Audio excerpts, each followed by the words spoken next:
You can see just how massive this rampart is here. It's a very good example.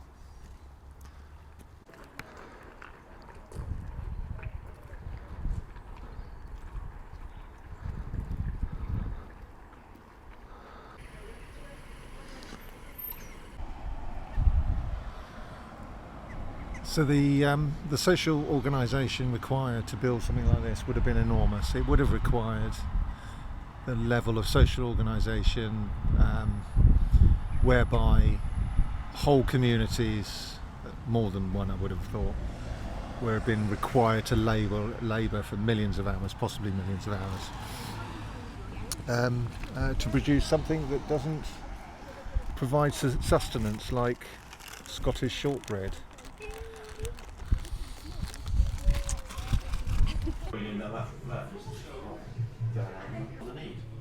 I've only been stupid. I think it's 10 minutes. And then questions. Yeah. Mine was 7 minutes, including the Spanish flag. Honestly, no. I think we'll stop here. Yeah, it's like growing Sarah. It's pretty cute, to be fair. It's alive. He's got a beard out.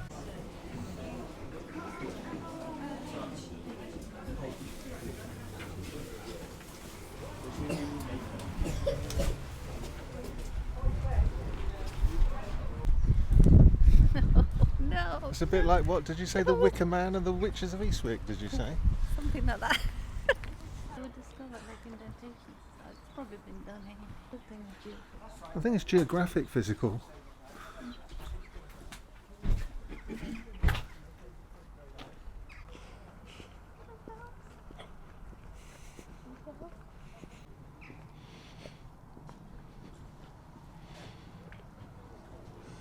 Oh look, that's Anglo-Norman. It's an Anglo-Norman arch.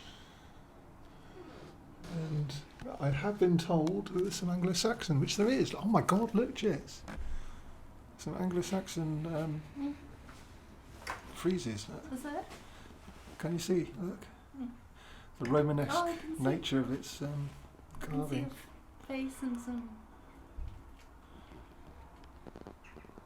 sheaves of wheat. What about all the stuff around the door? Where's the sheaves of wheat?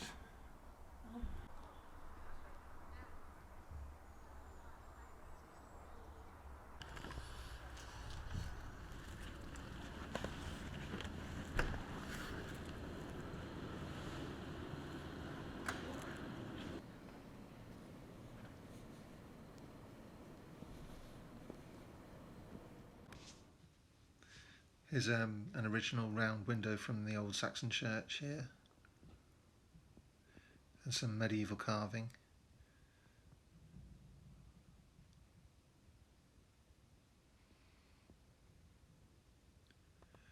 This is an Anglo-Saxon font, but apparently the carving is later, but it's still very early, and it shows Christ suppressing the serpent.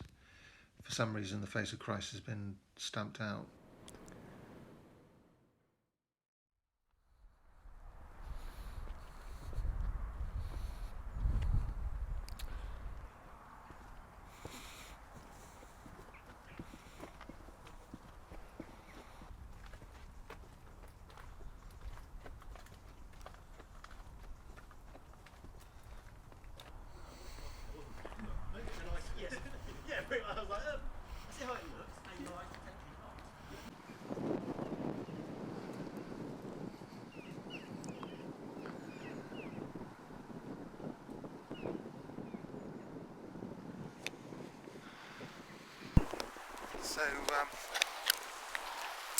So what I'm going to do is,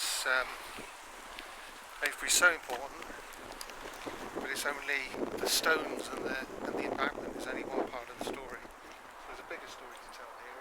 It doesn't exist on its own in the landscape. So we're going to look at, so I've just shown you, that's Silbury Hill over there, and which is another Bronze Age monument, and Waden Hill over there. So I'm going to treat it like the centre of a clock face. I'm going to head off in different directions over the coming weeks. So to look at, to examine a really important piece of British history and prehistory, and then go off in different directions to see what's around in the landscape. So I'm heading off west now. I'm looking for a pathway that will take me, let's just show you this.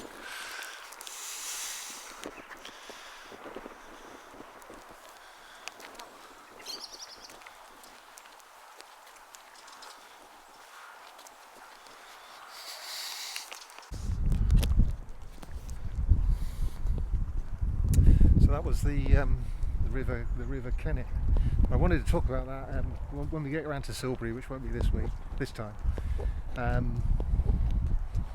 River Kennet, and we know it's been that name since at least Roman times, because there's a Roman station on the Kennet, the River Kennet, what we call Kennet today. There's a Roman station called Cunetio. This is Avebury from the air, and to the right, to the east, is Minor, the modern village of Minor, which was the Roman city or town of Cunetio. It was a very large town with massive walls. It doesn't exist anymore, completely flat, and it's to the east of Marlborough. There's the Kennet, and these are 2 Roman roads. There's more than these 2 Roman roads here. And in Anglo-Saxon time it was called the Cunnet. So we know it's always been that name. So it's a pre-English, basically a Welsh name. It's been here forever. But along this river that I've just shown you, it is higher than this point. There are a load of villages along its length called Winterbourne. There's Winterbourne Bassett, Winterbourne Monkton, various other Winterbournes, and that's because, the word Winterbourne means the bourne of the river. So it's a seasonal river stream. Only comes about in winter. So when I get to Silbury, I want to talk about that, because that's quite interesting as well. So it's in the landscape, it ceases to be something. It changes its meaning and form in the geography of the place.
Next episode is more Bleeding Rocks.